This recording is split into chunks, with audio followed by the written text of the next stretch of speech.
जम्मू कश्मीर से धारा 370 हटे हुए 4 साल पूरे हो चुके हैं। इन 4 सालों में जम्मू कश्मीर में किस तरह के अभूतपूर्व बदलाव आए हैं, ये बताने के लिए यहाँ के गोरखा समुदाय का ये प्रोग्राम ही काफी है, जो धारा 370 हटने की चौथी वर्षगांठ का जश्न भरपूर उत्साह के साथ मना रहा है। पहले 370 थे, तब हमें यहाँ जम्मू कश्मीर में कोई पहचानता नहीं था कि जे&के स्टेट में कोई गोरखा समुदाय रहता है क्या क्या। जैसे धारा 335 से हटा 5 अगस्त 2019 को, उसके बाद कि गोरखा समाज की कोई पहचान बनी। और जैसे आप मीडिया बंधु आते हो, पत्रकार बंधु आते हैं, तो उनको पता चलता है गोरखा समाज है, उनसे पूछे। इसी तरह हमारी अब पहचान बनी है 5 अगस्त 2019 के बाद।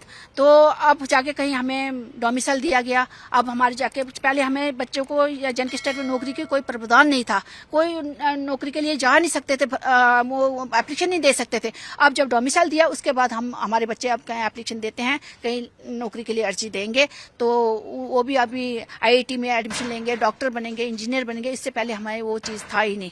तो अब काफी बदलाव है, इसलिए हम ये सारा 4 साल ये हम पूरे हर्षोल्लास से मनाते हैं, जोरों शोरों से मनाते हैं। पहले तो कुछ हमें पता ही नहीं था, हम सोच रहे थे हम अंधकार की जिंदगी जी रहे। हालांकि हम 200 साल से रह रहे हैं, हमारी ग्रोथ होनी चाहिए थी, लेकिन क्यों नहीं हुई? क्योंकि हमारे राइट्स यहाँ पे दबे कुचले गए थे, हमें देते नहीं थे। जो अच्छे पढ़े लिखे लोग थे यहाँ से चले गए, कोई देहरादून चले गए, सिक्किम चले गए, दार्जिलिंग चले गए, नेपाल चले गए, कुछ लोग रहे। इसलिए हमारी मिकदार यहाँ पे जे&के स्टेट में थोड़ी कम है।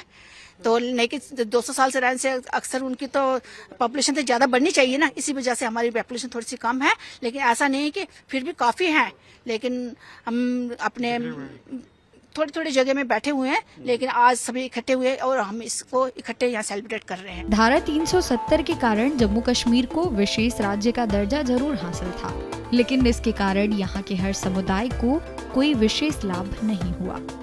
बात अगर गोरखा समुदाय की करें तो ये समुदाय बहुत सारे लाभ से वंचित था, जिसके कारण उनको कई तरह की समस्याओं का सामना करना पड़ता था। लेकिन अब हालात पहले से जुदा हैं। 370 और 35 से पहले हमारे जो गोरखा समाज था, उनको जो उनका हकूक था, जो उनका बेसिक राइट था, वो हमें नहीं मिल पाता। जैसे right to education, right to job, वो हमें मिलता नहीं था। राइट टू लैंड, हमारा जो ये गोरखा समाज है, इनका 200 साल से ज़्यादा यहाँ से रह रहे हैं। महाराजा के हरि सिंह के और के समय से यहाँ पर रह रहे हैं, लेकिन उसके बावजूद भी हमें वो पहचान नहीं मिल पाती थी। जब 5 अगस्त 2019 को जब ये धारा 370-35 तोड़ा गया, तब जाके हमें महीने में से आज़ादी मिली, हमें हमारा हक हकूक मिला।